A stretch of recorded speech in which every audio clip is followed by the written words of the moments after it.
నమస్తే. తెలంగాణలో ఒక భారీ అవినీతి తిమింగలాన్ని ఏసీబీ అధికారులు పట్టుకున్నారు. హెచ్ఎండిఏ అంటే హైదరాబాద్ మెట్రో డెవలప్మెంట్ అథారిటీలో 2018 నుంచి 2020 వరకు కీలకమైనటువంటి విభాగంలో పనిచేశారు ఆయన.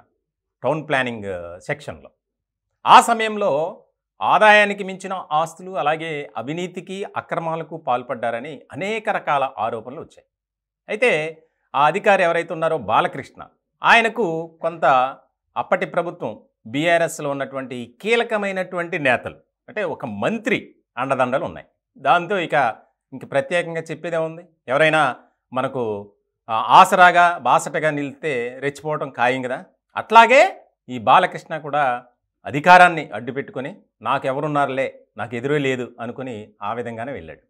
ఆ సమయంలో చాలా కంప్లైంట్స్ వచ్చాయి అతని మీద, కానీ ఏం చేయలేకపోయారు.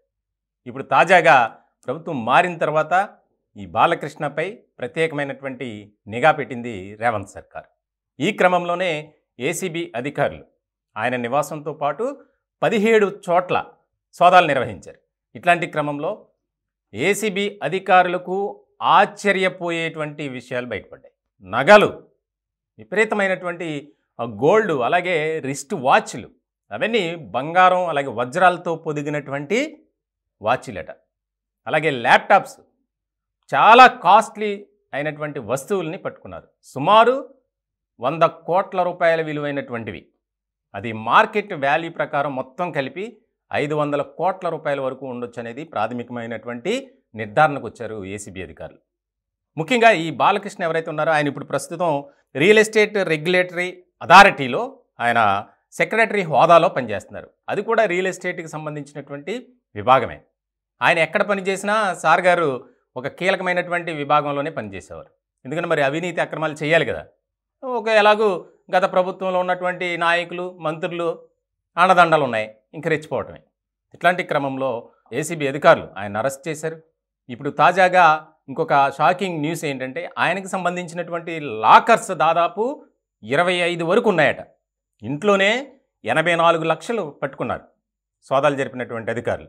అలాగే గోల్డ్, విలువైన భూములకు సంబంధించినటువంటి డాక్యుమెంట్స్, ఎవరైతే రియల్ ఎస్టేట్ వ్యాపారులు ఉన్నారో వాళ్ళతో కుమ్మక్కై అధికారులు లేకపోతే కీలకమైనటువంటి మంత్రులు ఫోన్లు చేసి చెప్పడం, ఈయన దానికి ఇది చేయటం, ఇట్లాంటి క్రమంలో కోట్లాది రూపాయలు ఆయన సంపాదించాడు.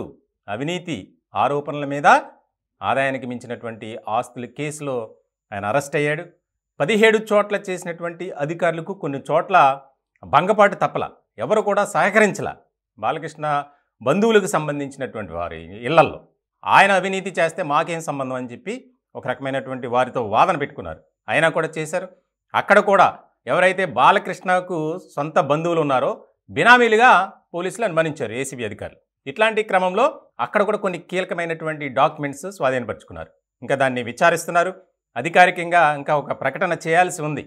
మొత్తానికైతే మార్కెట్ వాల్యూ ప్రకారం అన్నీ కలిపి 500 కోట్ల రూపాయల వరకు ఉంటుంది అనేది ఒక ప్రాథమిక అంచనాకు వచ్చారు. ఇప్పుడు లాకర్స్ ఓపెన్ చేస్తే ఇంకా చాలా విషయాలు బయటపడే అవకాశం ఉందని అనుమానిస్తున్నారు ఏసీబీ అధికారులు. ఎందుకంటే లాకర్స్లో ప్రధానంగా గోల్డ్ ఎక్కువగా భద్రపరుస్తారు కాబట్టి దానికి సంబంధించి ఆ లెక్క కూడా తేలిస్తే ఇంకెన్ని కోట్లు బయటపడతాయి అనేది ఇక్కడ కీలకంగా మారినటువంటి అంశం. ముఖ్యంగా ఇప్పటికే కాంగ్రెస్ సర్కార్ ఏ విధమైనటువంటి దూకుడుతో వెళ్తుందో మనం చూస్తున్నాం. ఇటువంటి నేపథ్యంలో చాలా కీలకంగా మారినటువంటి అంశం అవినీతి అధికారులు ఎవరైతే ఆరోపణలు ఎదుర్కొంటున్నారో వారి మీద కూడా ఫోకస్ పెట్టాలి అనేది ఒక ఆదేశాలు జారీ చేశారు ముఖ్యమంత్రి రేవంత్ రెడ్డి.